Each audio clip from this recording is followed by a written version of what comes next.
I would now like to introduce our first speaker, Dr. Hoet. So Greet is an obstetrician gynecologist who originally trained overseas in Belgium, but made the move to Queensland almost 15 years ago and now calls Townsville home.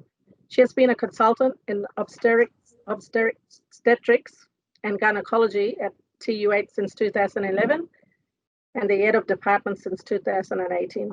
She is passionate about anything women's health and training the next generation of specialists. Over to you, Dr. Greet. Thank you, Muchly. Can you all hear me? Look, I am just going to... So look, lovely to join you all. Thanks for tuning in. Thanks very much for inviting me to give you an update on cervical cancer screening. I hope tonight I'll be able to give you a renewed understanding of the current screening program in Australia, but also an update on what's happening locally and especially in the public sector at Townsville University Hospital. If time permits, and I don't know that it will, because I've got quite a bit to go through, we might have a little, I might say a little something on the effects of COVID-19 in that space as well. Can I have the next slide, please? Go back to the previous one, my apologies. So this first slide summarizes the key changes to the National Cervical Screening Program from December 2017. And I'm well aware that some of you who work in women's health are all too familiar with this new screening pathway. But for those who aren't or who need things freshened up a little bit in their minds, this is for you. So what has really changed since December 2017? The primary HPV, so now we're doing a primary HPV test with partial genotyping and a reflex LBC if any HPV is detected, and this would happen every 5 years. The starting age is 25 as opposed to 18, and women should have a cervical screening test between the ages of 70 and 74, and when HPV is not detected, they can safely exit the program. Self-collection of a vaginal HPV sample is now an option for never or under screeners over the age of 30, and I'll talk a little bit more about that later. And the results now describe a person's risk of developing significant cervical abnormalities in the next 5 years, as opposed to what it used to be, looking at the presence of already cervical cellular abnormalities. The register that supports the program has changed, with a single national register replacing the state-based registers that operated under the PAP program. And the program now also has commenced sending out reminders to women, and this is 3 months before the test is due. And it also continues to send overdue reminders, as was the case before. And I realize that, you know, in terms of sending reminders, a lot of practices have already something in place. Next slide, please. This is also quite a lengthy one, and again, probably looks very familiar to most of you. So this is the cervical screening pathway, and I'd just like to draw your attention to the green pathway on the left. So this is where HPV is not detected and women are considered at low risk of developing significant cervical abnormalities, and this will obviously be the majority of our patients. The red pathway on the right is where HPV 16-18 is detected, and a reflex LBC will be performed, but regardless of that result, women will be considered at high risk of developing significant cervical abnormalities and need to be referred for colposcopy anyway. And then the middle path where HPV other than 16-18 is detected, the woman is only going to be referred for colposcopy if the LBC predicts possible or definite high grade, and that's the red path there in the middle. When HPV other than 16-18 is detected and reflex LBC is negative or possible definite low grade, which is the yellow path, which we refer to as the intermediate risk pathway, a repeat HPV test is recommended in 12 months to see whether the HPV is cleared. And I know you guys are probably quite familiar with that. If the repeat test is negative, then the patient is considered low risk and goes back to 5-yearly screening. If it's positive for any HPV, she's considered high risk due to the persistence of her HPV infection and should be referred for colposcopy. Those particular repeat tests in 12 months' time, the program will send out reminders at the 9-month mark, and again 6 months later if it hasn't been followed up. And we'll talk a little bit about, you know, how you request those then. So next slide, please. Now, this one's super crowded, and I apologize for it, but it may look familiar to some of you. So this is the pathology test reference sheet for the screening program. It's a very useful tool to keep handy, as it clarifies to, you know, the primary screening practitioners which conditions require which tests, and what you then have to write on your pathology request to A, adequately inform the pathologist of what you need from them, and B, to ensure that you accurately bill your patient and that she's eligible for a rebate. I'll break it down because it's quite illegible this way. So we might go to the next slide. First talk about asymptomatic and then symptomatic patients. So when you look at the top row in this slide, that's the cervical screening test that we do every year. That's the most common one. That's what you guys do every day. So when you sort of look at a little bit further to the right, it says the lab processes the HPV test, and if negative, which is the case in 90% of women, no cytology is performed. The CST, however, and this is really crucial, and probably also quite well known to you, the CST can only be claimed every 4 years and 9 months or 57 months. And on the right, it says what you should request on the pathology request form, and you should state, obviously, it should state CST or cervical screening test. Right underneath that one is self-collection. And I just want to add a little bit something, a little more on that. So it's known that 80% of cancer of the cervix occurs in under or never screeners. And so now, since the renewal of the screening program, self-collection of a vaginal sample is an option for women who are, and have a look on the slides there, who are over 30 years or over. Are at least 2 years overdue, or have never screened and decline a cervical sample. So these women, but it's quite important, these women can take a self-collection of a vaginal sample, but this needs to be facilitated by a doctor or a nurse at a health centre, not at the patient's home. And I think a lot of patients misconstrue that there. So this test increases participation rate, but is obviously somewhat less cost effective. There is some new emerging evidence, though, that the test accuracy approaches that of a clinician collected cervical sample. So that's good news. It was previously thought to be somewhat inferior. Now, the results of this self-collected sample, and that's quite important too. So if it's negative for HPV, the woman is considered at low risk and she's invited to rescreen in 5 years. She doesn't need an LBC done. If it's positive for oncogenic HPV type 16 or 18, so the higher risk ones, then she should be referred for colposcopy. And there's really no need. We know that these women are probably not quite compliant with appointments, etc. So there's no need to recall them for an LBC, as we can actually do that at the time of colposcopy. You do have to mention in your referral letter that it was a self-collected sample, so that we realize, hey, we need to prioritize this woman because she hasn't had an LBC and we don't know, she might have a high grade or worse already present.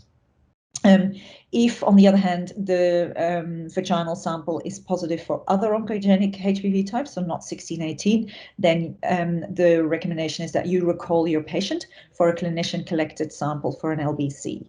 And then, obviously, you manage them according to those results. And towards the right there on this slide, it states what to request. So make sure that when you're screening this woman, when it's a screening test, that you requested as a HPV test self-collected, and when it's then a follow-up LBC on that, say LBC following up on self-collected test. Now this, so together with the cervical screening test, this is the only test in the program that has time restrictions on it, and it can only be requested, or it can only be claimed once every 7 years. Next slide, please. So this slide continues on in the asymptomatic population. Please have a look at the middle row there. So that's one of the easy ones. So this is where the follow-up test is for the intermediate risk pathway. Remember, so she's got HPV non-16/18, and the LBC is low grade or negative. So you requested, or the plan is that you do a repeat test in 12 months' time.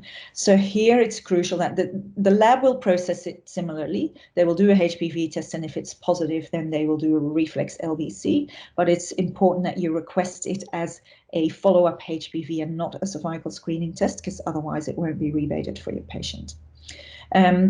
Now back to the top of the slide. So there's a number of specific asymptomatic populations who have certain risk factors that warrant them to have a different sort of screening modality.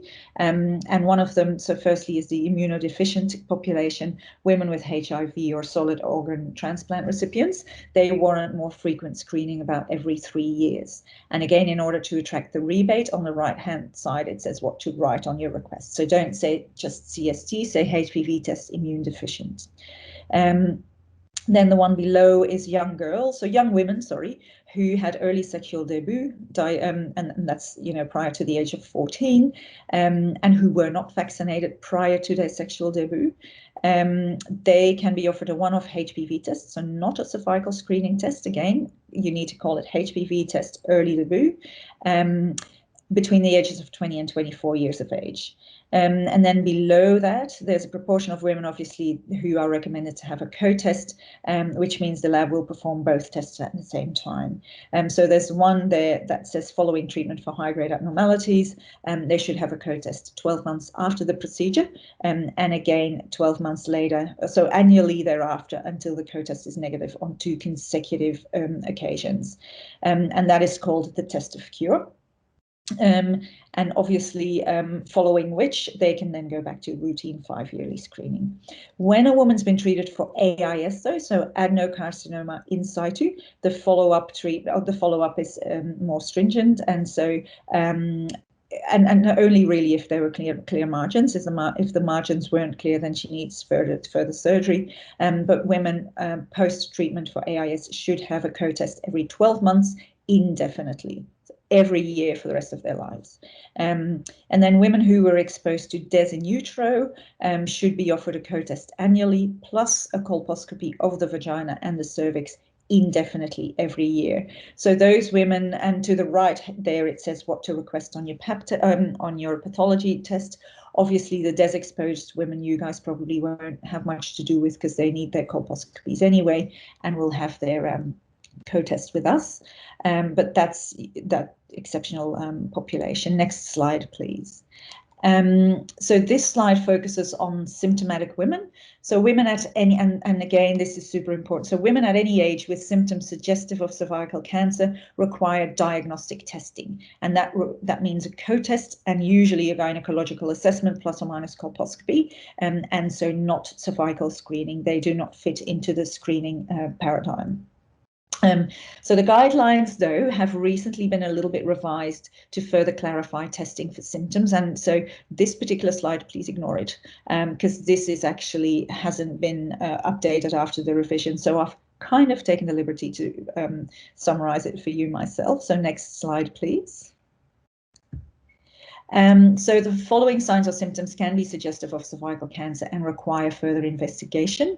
Obviously, abnormal vaginal bleeding is one of the most common symptoms of cervical cancer and needs to be fully investigated. But there's also vaginal discharge and or deep dyspareunia, which may, even in the absence of bleeding, rarely be the initial presentation of cervical cancer, so it shouldn't be entirely ignored, or women shouldn't be sent home reassured.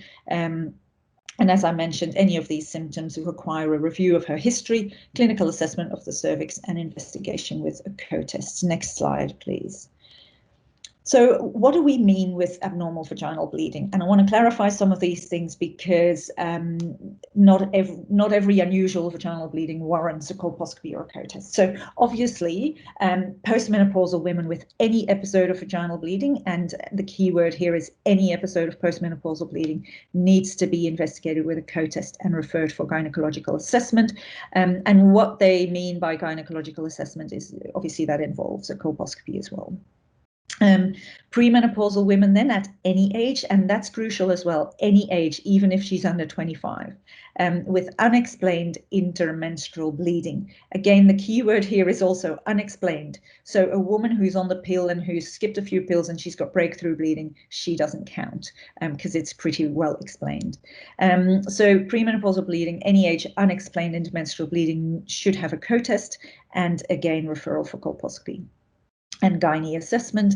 Premenopausal women at any age with a single episode of postcoital bleeding, so only a single episode of postcoital bleeding, need a co-test. But if the co-test is negative and the cervix looks normal, she should be told that she doesn't really need a colposcopy and doesn't need further investigation unless if it becomes recurrent or persistent.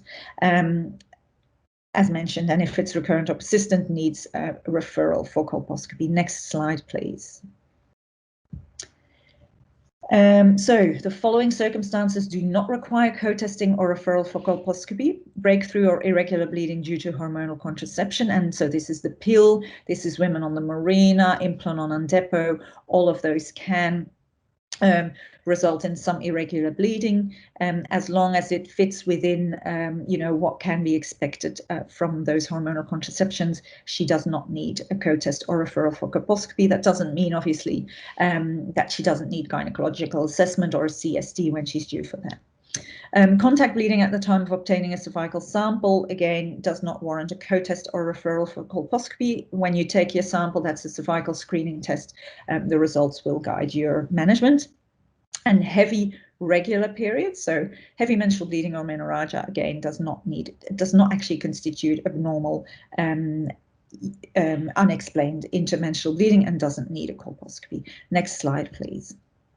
And then a little word on vaginal discharge and or deep dyspareunia. So look, the vast majority of women who present with vaginal discharge and deep dyspareunia will have a benign gynecological condition, but need to be appropriately investigated prior to referral if that be the case. So please perform a routine cervical screening test if she's due, do an STI screen and a high vaginal swab, as well as consider maybe a pelvic ultrasound scan before you refer her to us if deemed appropriate.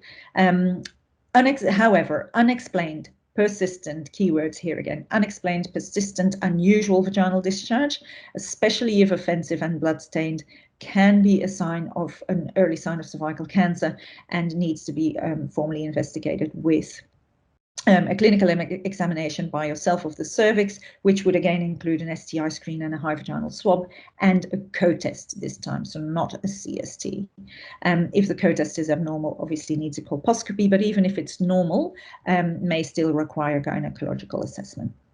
And then unexplained persistent deep dyspareunia in the absence of bleeding or discharge. Again, probably warrants just a routine CST if the patient is due, and if appropriate or requested, a referral for gynecological assessment. Next slide, please. So really this slide just shows on the right-hand side, that's the slide that I said was a bit dodgy and hasn't been updated, but on the right-hand side it explains to you how you should request those. Just always say co-test, say that, so it needs to state co-test, symptomatic, and please just sort of elaborate a little bit on the symptoms that the patient has. Next slide, please. And then I think last but not least, on the topic of screening tests. So what do you do? So vaginal screening after total hysterectomy. And look, I always, and I think quite a few of us would always have the idea that a hysterectomy for benign disease with a normal cervix on histology would be reassuring, right? And we'd often tell our patients, look, your cervix is normal, you don't need any further screening. Well, actually, that's not completely correct. It really depends on the woman's previous screening history. She may still need a test of cure or a HPV test. So let's have a look at this slide. And you really sort of have a look at, so just completely ignore the middle part where it says that, so just have a look at the middle row where it says indication for hysterectomy is benign gynecological disease. So let's not look at the one where actually we're doing a hysterectomy to treat CIN, because that's a different pathway. But if we were just expecting, it's a benign disease and a woman had, and look at the top there on the left, had a normal prior screening history, or she had, CIN 2 or 3, but completely excised and completed a test of cure, so she's considered cured, then those women, if there's no cervical pathology on the hysterectomy specimen, need no further follow-up when you sort of follow that down. On the right-hand side, though, women who had either no known screening history, so she has no idea, or you can't find any evidence for it, or have been previously treated for CIN 2 or 3, but have either not completed their test of cure, or it's within that time frame where they haven't had time to complete it yet. Again, you do a hysterectomy for benign gynecological disease. Those women, if there's no cervical pathology, still need either a HPV test or a test of cure. Now I'm just a bit, can you guys still see my my slides, because I've lost them? Yeah, great. I'm just it just dropped out. Just let me see if I can get them back. Okay. Here we go. Should be there. And just the next one after that, I think.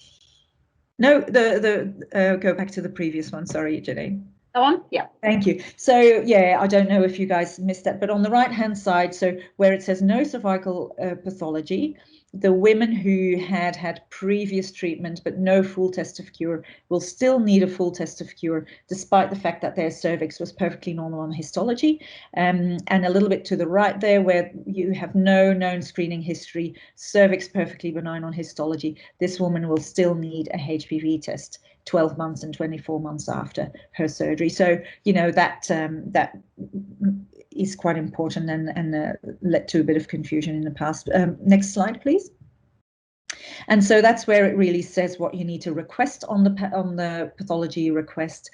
So say vaginal vault, HPV when it's for the woman who had no known screening history, or say vaginal vault co-test when it's for a test of cure, if that makes sense.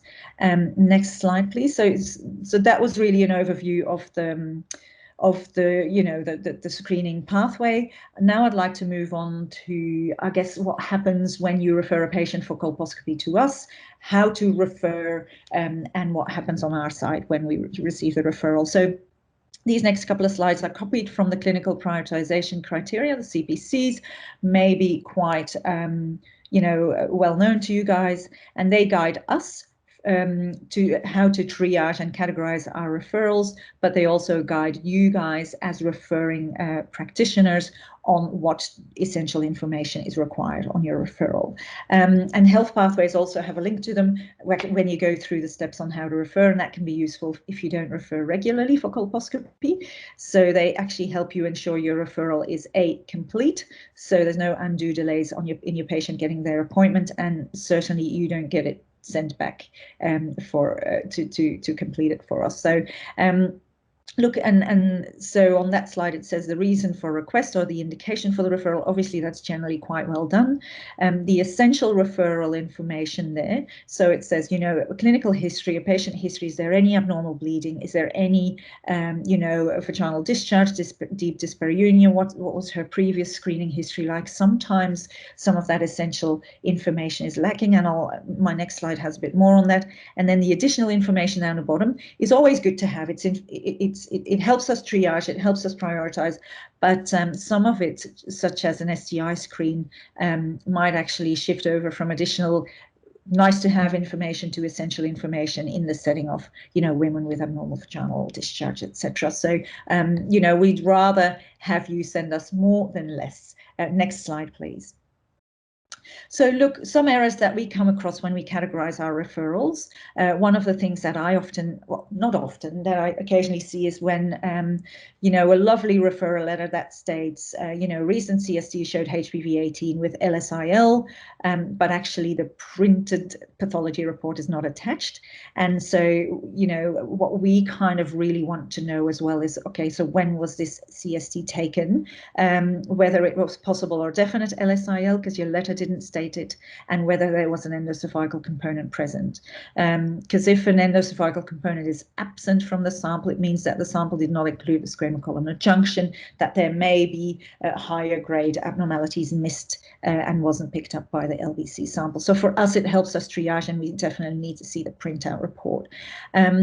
Also, when you send us a referral for a woman who's in the intermediate pathway and she's had 2 consecutive HPV other positives, then we need to have both results attached so that we can compare. Again, was there an endocervical component present, etc. What was the time interval? Or it was only 9 months. Well, you know, maybe she hasn't had time to clear the HPV, etc., etc. So please send all the attachments. And then when you have a woman with postcoital bleeding or abnormal vaginal discharge, please do the STI screen and the high vaginal swab, because that, again, that, you know, doesn't waste any time for the woman having to have it done with us. And single episodes of postcoital bleeding are often still referred to us as well. So despite having a negative COTES, so make sure that you stick to that guideline. Next slide, please. So then what happens when you have referred your patient? What happens to on our end? So our smart referral hubs receives the referral, processes it and sends it to the appropriate specialty within 48 hours. Our triage nurses on our end in our department then check the referral, obviously, ensure it's the correct recipient, because we sort of get everything for urogyne, obstetrics, benign gynecology and colp, so make sure it gets sent to the right person. And they then check if all essential information is attached. They do that within 3 to 5 days, and it's if some of the essential information is missing, then we will contact your practice for more information. And then we categorize it within, so the clinician will categorize it within 5 working days.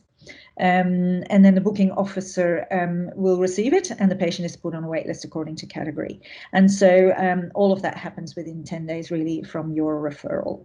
So have a little look, and this is quite quick. So this is how we categorize. So this is again the CPCs, and we categorize according, so there's only Cat 1 and 2, there's no Cat 3s for colps, and it's quite straightforward. Any cancers, any high or possible high grades, any glandular abnormalities, and all HPV 16/18s with anything but a negative or low grade are Cat 1s, which means they get seen within 30 days. All the rest is Cat 2s. Next slide, please. And just a little something on the effect of the renewed screening program on our local resources. So look, this slide is not terribly helpful, but what it's trying to suggest is that colposcopy numbers, and this is all numbers required in a 12-month period, would significantly initially, you know, there's an initial increase in demand on colposcopy, and that was predicted and modeled to be about 20% increase, which was then expected to rapidly decline within 5 years or so due to high rates of vaccination in the Australian population. However, in reality, next slide, please. This is this slide sort of shows you the referrals that we receive for colposcopies over the last 3 to 4 years. So the blue year is 20. It's unfortunately financial years, but anyway, the blue one is 2017, 2018, and December in the middle of the year, the little blue bar there, is when the cervical screening tests changed. And sort of you can see a slow but very steady, but still very slow increase in referrals that we received.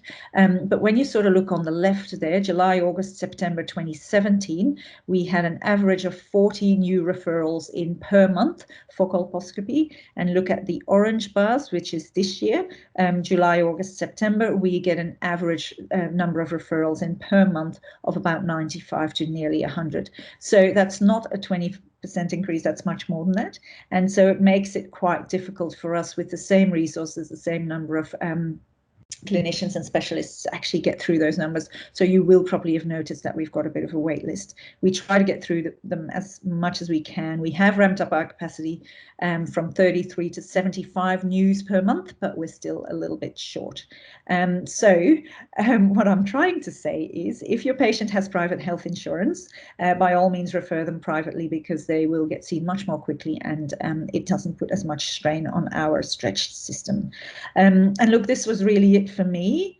I've probably run over time significantly anyway. Happy to take questions and any comments.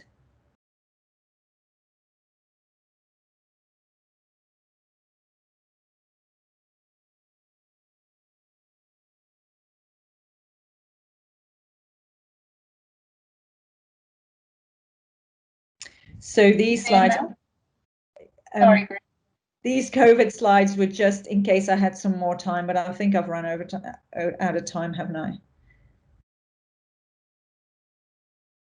We're just waiting for Sally to join, Greet. So if you want to run through those while you're waiting, that's fine.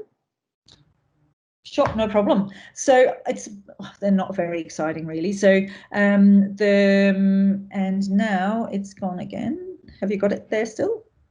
Yeah, just let me share that. You're right, sorry.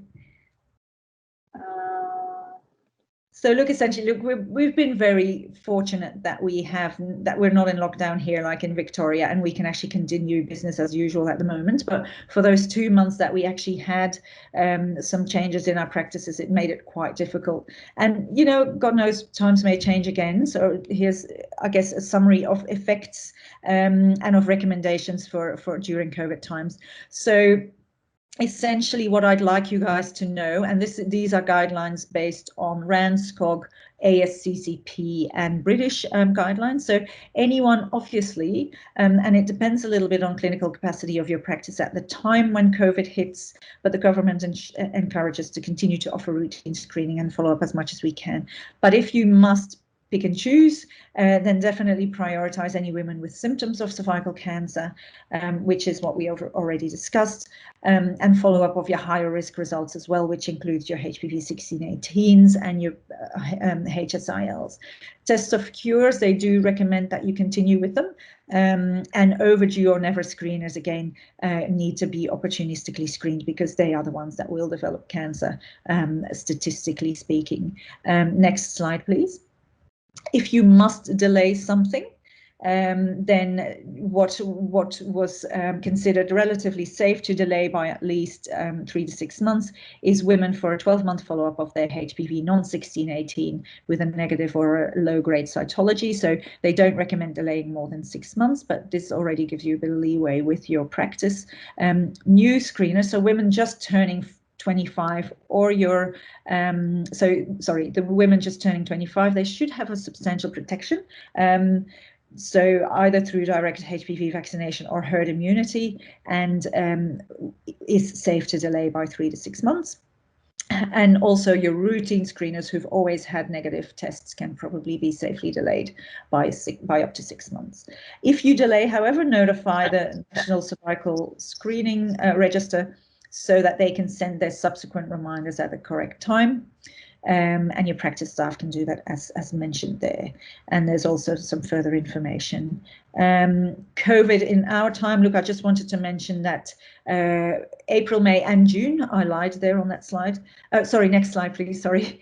April, May and June this year, we significantly reduced our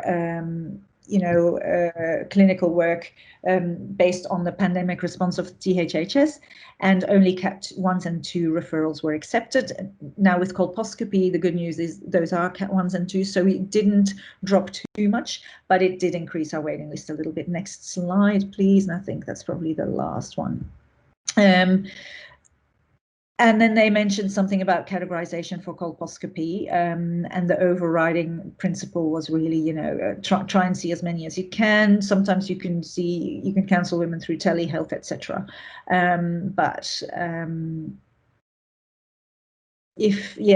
So in terms of LETS procedures, it is safe to defer treatment if the colposcopy was quite reassuring and you think it's just a low grade or a very small area of higher grade. That was that. So hopefully we won't ever get to that point where we need to reduce and where we need to pick and choose, but these are the options if that happens. Thank you.